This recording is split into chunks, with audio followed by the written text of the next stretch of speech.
tardes, profesora. Mi nombre es Suheiri Asensio. El día de hoy presentaré el tema de la estequiometría. Tenemos el índice. Como primer punto encontramos las dispersiones. ¿Qué son las dispersiones? Las dispersiones son una mezcla homogénea, que es la combinación de diferentes sustancias que se las puede encontrar en tres estados, en sólido, líquido y gaseoso. Una llamada dispersa y la otra llamada dispersante. Ejemplo, tenemos las bebidas carbonatadas, el zumo de frutas y el aire que flota. Como 1.2 tenemos los compuestos. Tenemos, como ya había mencionado, las dos fases, la fase dispersante y la fase dispersa y dispersante. ¿Qué es la fase dispersa? La fase dispersa es la fase más pequeña, ya sea por sus partículas, que están representadas en tres estados de agregación: sólido, líquido y gaseoso. También es considerado su tamaño, ya que de esto depende su comportamiento. La fase dispersante, también conocida como fase dispersora, es un componente rica porque contiene todos los estados de la materia. La confunden con la materia, la confunden con el estado líquido, pero no. Y esta se encuentra suspendida en un conjunto de partículas. Como segundo punto tenemos los tipos de dispersiones. Tenemos las soluciones verdaderas, coloide y suspensiones. Las soluciones verdaderas es una sustancia, es una mezcla de dos o más sustancias con un aspecto homogéneo. Su tamaño es inferior a 1 nanómetro y por lo tanto son visibles observar a simple vista y a nivel microscopio. El coloide es conocida por una mezcla compuesta por dos o más fases, una fase sólida y la otra dispersa en partículas sólidas.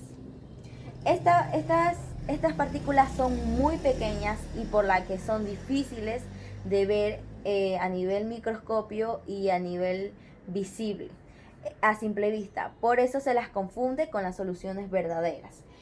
Como tercer tipo tenemos las suspensiones. Su nombre proviene de las partículas suspendidas y es una mezcla heterogénea con un sólido delgado, disperso en un líquido, difícilmente disolverse. Como tercer punto tenemos los sistemas coloides y las características. Coloides no son homogéneos, no son filtrables, son pegajosas, por lo que tienen resistencia en el interior, en el movimiento, son increíbles absorbiendo sustancias y reteniéndolas. Como 3.1, la presencia de los sistemas coloides en la naturaleza.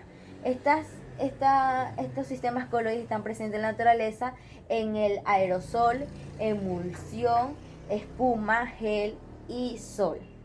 El componente disperso del aerosol es sólido o líquido, y el dispersante es gas, por lo que los ejemplos tenemos aquí un spray.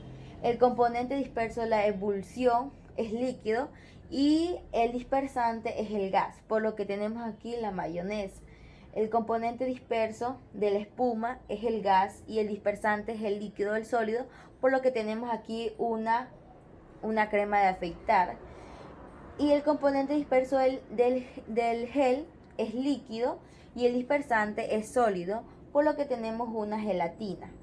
Y el componente disperso del sol es sólido y el dispersante es sólido o líquido, por lo que tenemos como ejemplo la sangre.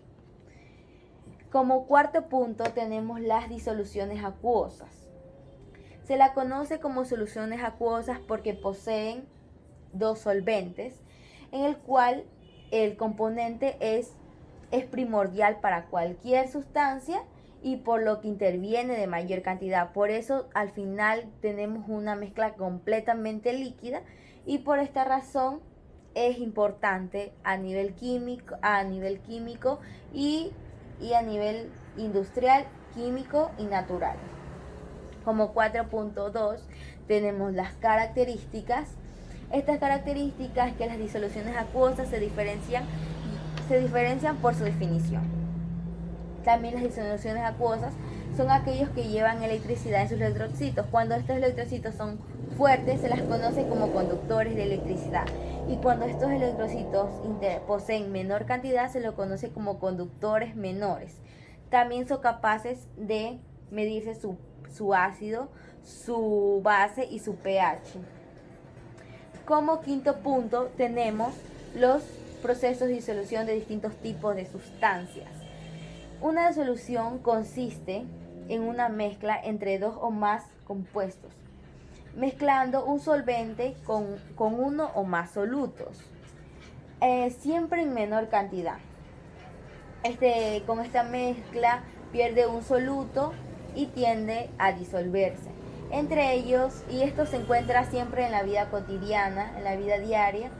Por ejemplo, tenemos alcohol disuelto en agua, café, azúcar disuelto en café, dióxido de carbono disuelto en agua. Como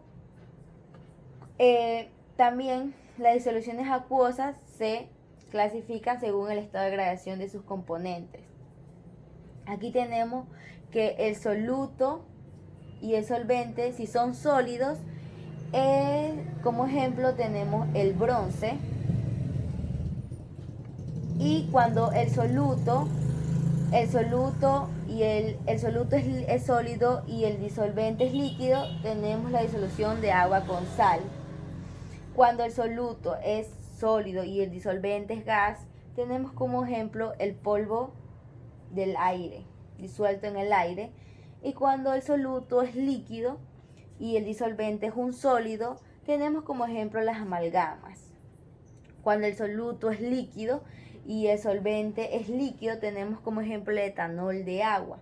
Cuando el soluto es líquido y el disolvente es gas, tenemos como ejemplo el aire u otro gas húmedo.